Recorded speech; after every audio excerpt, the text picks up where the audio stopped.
My name is John Dunn. Until June of this year, I was a clinical faculty member at Fort Hood in the emergency department. I practiced emergency medicine, and I've been a physician for 46 or 7 years, something like that. I've been a lawyer for a little less. I went to law school and finished in 1979, but I never practiced law.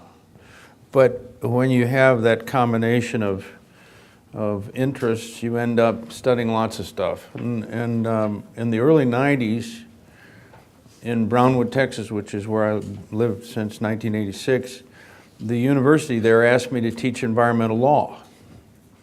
And I learned a lot about the EPA and the danger that it presents because of a number of things that have happened to distort the science that they're supposed to be promoting, using, in order to decide how to execute on their responsibilities under the Clean Air Act, the Clean Water Act, all the pollution acts that have been passed by Congress since the early founding of the EPA in 1971.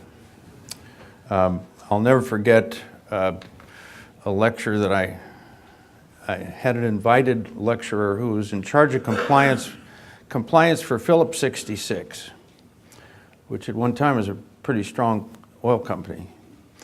And he said that before it's over, the EPA will take 3 to 4% out of the gross domestic product. And they will create all kinds of burdens on industry and business. And it won't go away unless we can solve the problem of the science that they try to use to establish that pollution is a major problem, and that, for example, other environmental issues should always be decided in terms of the fact that they represent a terrible risk to the survival of the human race. It's just not true. The handout, if you would, grab it. It's called Plato's Noble Lie. And it may sound like I'm being pretentious myself, but the second is Kotti Via's scientific pretense, and government's lying for justice is what I want to talk about. And I want to talk about it briefly, and I mean that I'm not going to take the half hour that I'm allotted before Q&A, because I have another honored guest here who I want to take the podium and talk a little bit about his experiences as one of the renowned scientists in air pollution human effects research in the United States, Robert Phelan. Socrates talked in the dialogues about the noble lie. The noble lie was intended to help get the populace cooled off, to explain why there were certain things that had to be. And the noble lie has survived to this point as the lie that government tells you in order to keep you in line and cooperative. Well, okay, so what are the elements? In the case of the EPA's activities, the elements are they promote a no-threshold theory of toxicology, and they promote small associations epidemiology so that they can create scares that otherwise could not be created. This is a relatively safe and friendly planet that we live on. But you don't get to take power and control populations unless you promote the idea that the world is a scary place. H.L. Mencken was one of the great commentators on the idiocy of politics, but one of the things that everybody knows is H.L.'s description of practical politics. Scare the hell out of the populace so that they'll be clamorous to be led to safety. Okay? In the case of the no-health threshold toxicity, Ed Calabrese has exposed the lie of Herman Mueller, who was a radiation biophysicist who did fruit fly research and claimed that he found that there was no threshold for the effects of radiation on the fruit flies. He kind of managed to suppress some research by an associate that showed that wasn't true at all, that there is a threshold. And here's the reason why. Hermann Mueller was a communist. He wanted to make sure that above ground testing was eliminated, and he wanted to scare the devil out of the populace. So it was good for him to be able to say, there is no safe amount of radiation. Any amount of radiation can be carcinogenic and lethal or toxic. So, dose makes the poison. And Ed Calabrese is somebody that you should review if you can access him. He's published a number of papers on the scandal of linear no-threshold toxicology, which is the widespread canon of the scientific community. Angelo Codevilla wrote a remarkable essay in 2009 that knocked me off my chair. It was called, I titled Scientific Pretense and Democracy.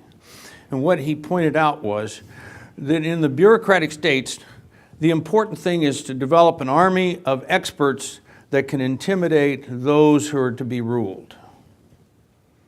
Bismarck was a good example, but the French were pretty good at it.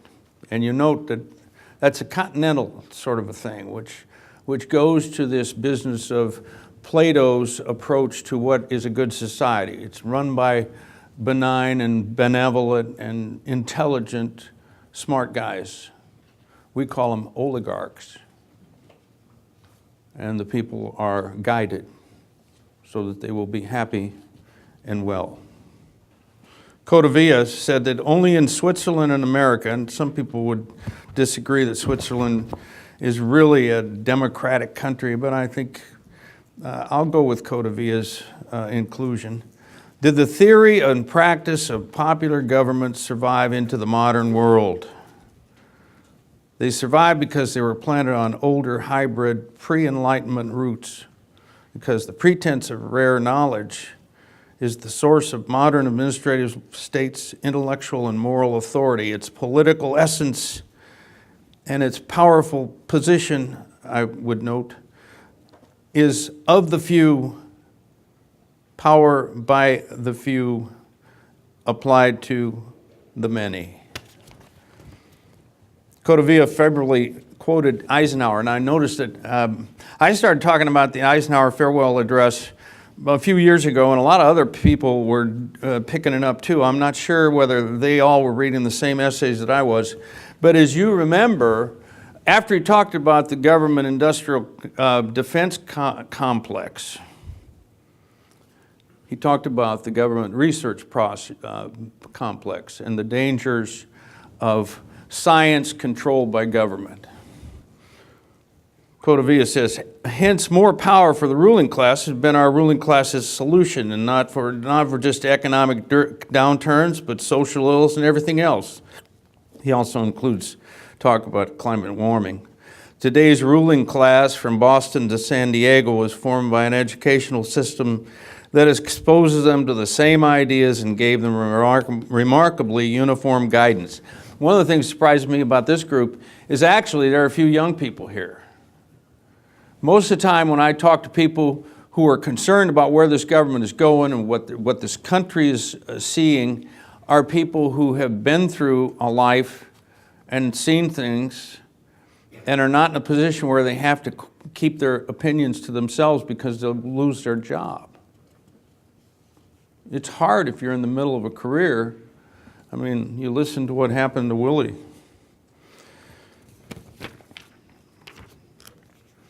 Is there a path to rational science and policy making? This handout is long, so you go to page 5 for that. And I want to just push on a thing that I think you should be aware of, and that is the Reference Manual on Scientific Evidence. 3rd edition was published in 2011. They did it right. They got experts in all of the important scientific areas, and those experts were the ones who wrote the chapters. And if you read the chapters and apply the rules that those scientists said are the rules for epidemiology and toxicology and mechanical engineering and all kinds of subjects that are in the book, it's a 1,000-page book, you could eliminate the junk science that's going to be discussed by Jim Enstrom, because he's found that the epidemiology that was being used to promote this idea that thousands of people are dying because of air pollution is nonsense. That was the reason why he called me in 2005 and said, hey, you know, I need an ally. I heard you're a lawyer, and maybe I need a lawyer. But Jim had done research on the California cancer cohort that showed that air pollution had no effect on mortality, on lethality. There was no lethal aspect to small particulate air pollution. Not the way that was being presented by the EPA from the early 90s till the present. Their claims presently are that hundreds of thousands of Americans are dying every year because of air pollution. It's nonsense. I've never seen an air pollution death like they describe. They're doing desk exercises with death certificates, and they're creating a disease that doesn't exist, a cause of death that doesn't exist. So if you use the reference manual, you can make it work. The longest running noble lie of the researchers of the EPA is that thousands of Americans every year, millions around the globe, are dying from air pollution. That's page 6. And the section that comes after that pertains to what Jim Enstrom is going to talk about in a little bit. Here's the reason why it doesn't work. When you do an epidemiology study, the way it goes is you're looking at a population of people and you're saying, well, these are the people that are being exposed. Let's see how their health, their life expectancy is different from people who aren't exposed. So you look at the air pollution monitors, and what you do is you watch the death rates, and they pick an arbitrary lag time. So 1 or 2 or 3 days after the air pollution goes up, if they can find a bump in the death rate, the acute death rate, that's what they count as the reason why they can say there are hundreds of thousands of people who die every year in America because of air pollution. Well, think about this, okay? So you got air pollution going up and down, you got death rates going up and down. Great opportunity for data dredging, isn't it? How much of a difference is there between the death rate in the winter and the death rate in the summer? 10%. What is it that they claim about ozone? It's a terrible thing. It causes disease and suffering. When's ozone the highest? Summer. When's the death rate the worst? Winter. Am I getting you? Does this bother you that they are ignoring the basics? In addition to the fact they're calling these acute deaths, and Jim plays with them. You know, he does the research the way that they do it, and he can prove they can't even do it that way. But there is no way that small particles kill people in 1 or 2 days. If you come in to me in the emergency department, you're having respiratory distress, and you've had lung disease for 20 years, I can keep you alive for at least another year. You're not going to die because of the fact that you've got end-stage lung disease. How many people do you see around in the Walmarts and every place else with oxygen in their nose? These are people with end-stage lung disease. Whatever might have caused it, it has nothing to do with the EPA's campaign about air pollution. I could go into, well, let's just do a short one on ozone. Then we'll stop, because what I want you to do is say, okay, well, Dunn sounded like he was interested, but I sure can't figure out what the hell he's talking about. But you can read the handouts and the other stuff, And then you can see what we're driving at. Okay, so let's talk a little more about ozone. Sounds like it's a really bad deal because, you know, it creates haze. Haze has now become one of the APA air pollution criteria. They do haze studies now. Well, okay, let's say that you go to the Grand Canyon and you look out over the canyon. They have a thing that's kind of like a map of the canyon, all the promontories and various things, and they say, and one of the things they say at the bottom, let's give it to the U.S. Wildlife Service or whatever they are, the Park Service. They say at the bottom, if you can't see this promontory 10 miles down in the Grand Canyon, it's because of air pollution. Stop. Think about that. I looked from the south rim down and you couldn't see this one promontory. The wind was 30 miles an hour. It's northern Arizona. It's called dust. It's called dust. And just because the air is hazy, you know, I love John Coleman. Some of you may come from California and know John Coleman. John Coleman is one of the great guys of all time. To me, he was like a hero when I was a college student. He was the local favorite meteorologist. And he went on to form the Weather Channel. And then he retired out of San Diego. And one day we were at one of the climate conferences. He was sitting next to me and we were talking about air pollution. And he said, well, you know, John, the EPA did clean up the air. True. A lot of things have happened. The air is cleaner than it used to be. I'm sorry. If somebody is going to drop off their chair and say that can't be, you just still need to hear it from me. Nobody died of air pollution in Southern California. Okay? Not small particle air pollution, not anything. We can't find dead bodies. That's what Steve Malloy keeps saying at Junk Science. So, I probably didn't do very well here, but I had a good time. It is wonderful to be in such an extraordinary group. You know, Hapala. Am I saying it right, Ken? Okay.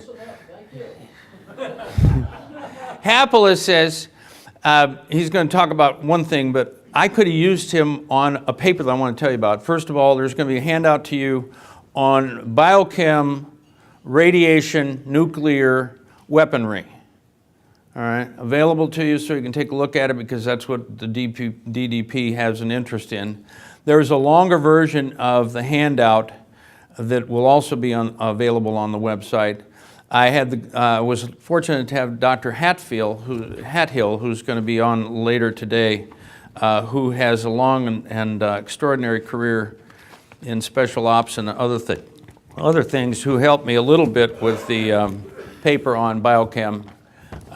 Questions and answers will come right after Robert Phelan, the director of the Air Pollution Human Effects Program at UC Irvine, a former, maybe still a member of a couple of EPA committees on air pollution, PhD in biophysics from the University of Rochester, right?